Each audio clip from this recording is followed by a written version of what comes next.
Mùa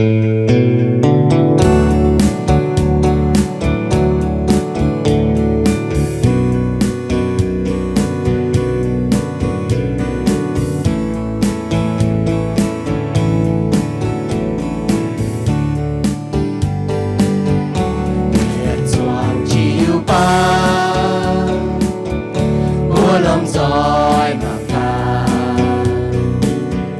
nói bằng yên nhẹ bèn on mai hai nhung tranh tu búa xin nhàn mai cha ya mai hai bèn on quay chủ bùa ca nghe hiếu ta quang trên ngoài địa si hoàng tối công em cao giàu chia xin nhà dâu hai nhung nhà tông phía mùa sinh tai mai mẹ ngon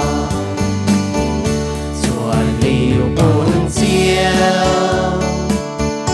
quân danh bùa nhẹ mẹ